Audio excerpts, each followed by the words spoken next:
Hey everybody, how's it going? It is Matt and it's finally Fiendish Friday. Yes, folks, it is another day, another review. I got two shorts that I'm going to be doing a quick review on for you folks. Both are very, very fun. But before I roll on to anything, I hope each and every one of you are having a great morning, evening, dawn, day, or dusk, all that lovely stuff, because life really is too short as is. Please do like, share, and subscribe. I love seeing each and every one of you on the days that I do get a chance to do a review for you. Schedule's just been a little out of control lately. It's just one thing after another. I have so many reviews to do for you guys, and I got stuff lined up for weeks to go. So I will do my best to try to get you at least 1 to 2, possibly 3 a week, just depending on, like I said, the schedule. But anyways, before I go on even further, like, share, and subscribe. I love when you guys also check out the description box. I put in some info in there, such as if I have one, a brief synopsis, which I write off the back of the box. I'm not a writer, folks. Let's just face the facts. I'll give you your cast, your starring cast, your director, runtime of the cut I am watching, along with an MPAA rating, as well as, if I find anything worthwhile, I'll put some trivia in there. And then also, I try to get you a link for either a trailer or a scene from the movie itself. With shorts, it's often harder to find those. Most of the time, the shorts that I cover are available for either purchase or to view for free on YouTube. Today's is one is available from another filmmaker. I just haven't heard anything back yet from him, so I haven't posted a link for a purchase spot yet. So as soon as I get that, I will post that the link for that in there for this short. It's on I forget the name of the compilation, but the film is called Marty's World, which was made in 2001. It is a very fun flick. It stars both the director and a gal named Willow, who is a very, very good actress in both of today's shorts. She's also in 16, the Cult of Azezel. I believe I said that correct. Which is also a very fun flick as well. But first, we're going to talk about Marty's World. Now, Marty's World is about a fellow named Marty, obviously, who is a aspiring kid show actor, who is trying to basically win the heart of this girl named Marie. Marie is an actress herself, and she did a commercial about something about she's looking for a man, blah, blah, blah, something along those lines. And Marty is then obsessing about her. He eventually does crack, and he basically goes completely off the deep end. You feel sorry for the guy. He is a kind of a sad, pathetic kind of soul. He sends these videos to Marie on a regular basis to basically try to woo her, to get her love, to gain her attention. He goes to where she lives, and a neighbor shoos him away. There's also a family member at one point, and it's just an all around very interesting film. The overall context of everything is very, very creepy, and it is done very well. I think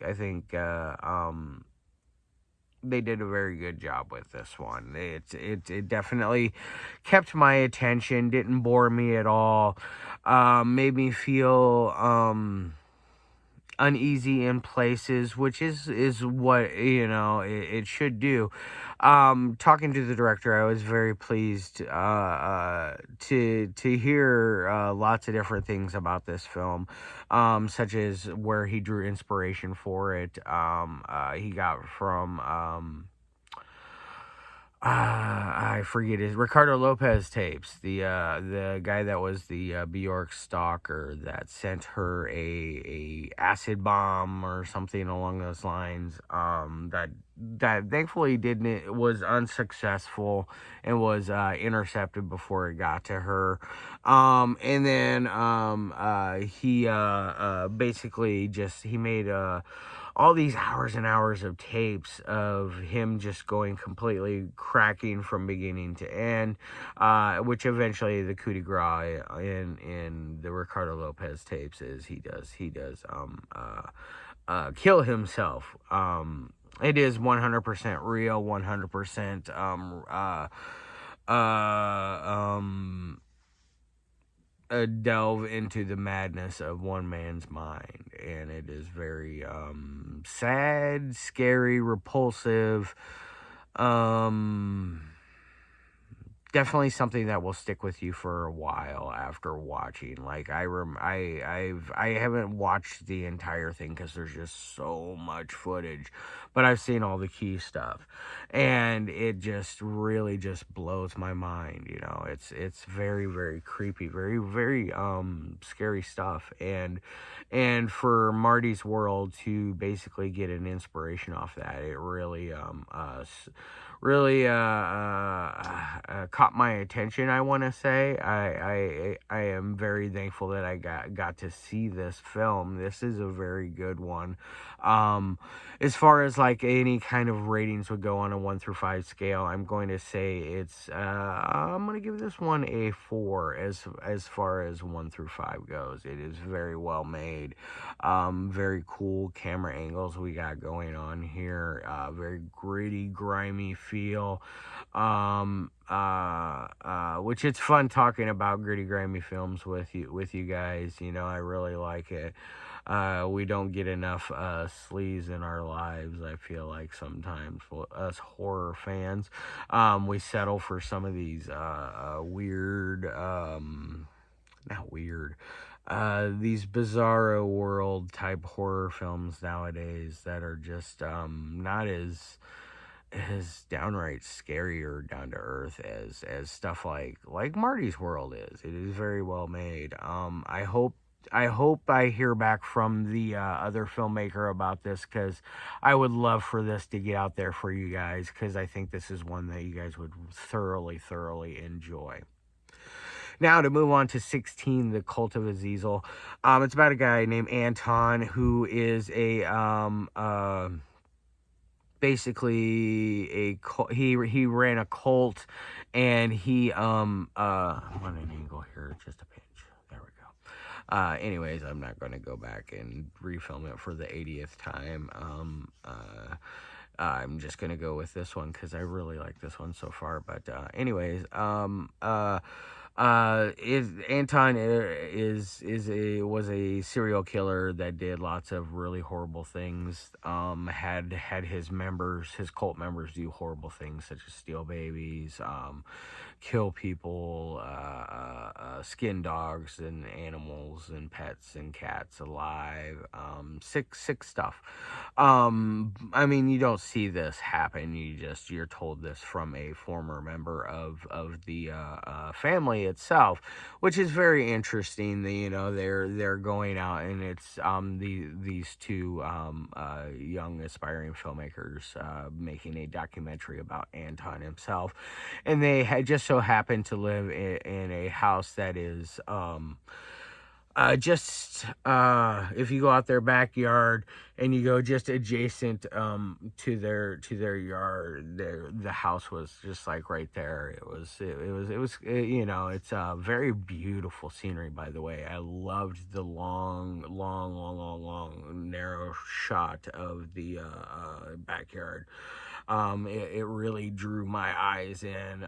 That's one thing that I noticed with both of these films. They are both shot extremely well, and the director he did a very, very good job on as far as camera work goes.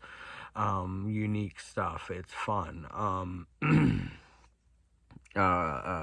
But they eventually come across, like I said, they're doing this documentary. They come across a man that is a former member of the cult. He is just so happens to be hanging out at this spot where they found a body of one of the victims, which is creepy enough on its own. And he tells them, like the things that he did for Anton, and he did 10 years in prison, and etc., etc., etc. Very interesting. Eventually they do meet up with Anton, and Anton kills our lovely couple that are making this film, this documentary, which is very, very cool. Now, as far as special effects go in this one, there's not a whole lot of anything. Same with Marty's World. There's more effects in that one. Everything's done off screen. Due to, I'm guessing, budget reasons, and to kind of keep the ratings down a little bit, as far as like if it were to, let's face it, folks, MPAA doesn't touch short films. The only time they'll touch a short film is if it's in a collection, a compilation movie like ABCs of Death, or like a VHS, or an anthology type film. That's the only time that they'll touch that kind of stuff, unfortunately, which kind of bumps me out, because there are a lot of really good short films out there that don't get enough attention, and both of these, I feel like they deserve some attention. They need to be out there. I would love for these both to be available, readily available for you guys, because they both are very, very fun. Even if it is for pay, I think they're both very much worth it.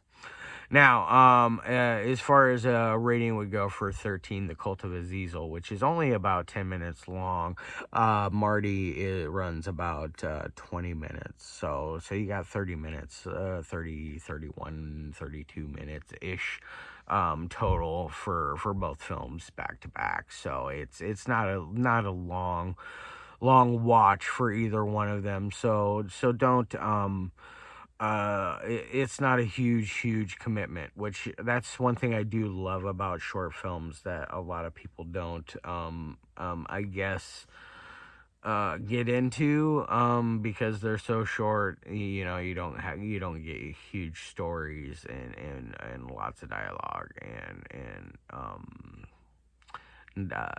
bigger plots. A lot of the twists and turns aren't there, which let's face it, that can hinder some movies. Yes, I agree. But in short films, it forces them to work harder, faster, at a stronger pace. They have to keep your attention at a much longer pace. Unlike me, I'm kind of boring sometimes, and I ramble, but that's okay. But I'm going to give this one a 3.5 out of 5. It is above average. It is not a masterpiece by any means. Marty is definitely the stronger out of the two. Hence why I wanted to really focus more on Marty. I really and thoroughly enjoyed that one. I like both, don't get me wrong. But Marty's World was definitely the winner chicken dinner for the out of the two. All right, guys, I'm going to get the hell out of here. It's been 14 minutes. I got things to do. It's late. I'm going to get this review up late for you guys. I hope you guys have a great rest of your weekend, and I'll see you guys hopefully tomorrow. I got a very special review that I am very excited to do, and yeah, I hope you guys stick around and come check it out. It'll be either tomorrow or Sunday. I'm really hoping for tomorrow, just because Sunday a lot of people don't like to watch my boring videos or look at my ugly mug. So, all right, guys, I love your faces, and I hope to see you guys tomorrow or next time or whenever you come to visit.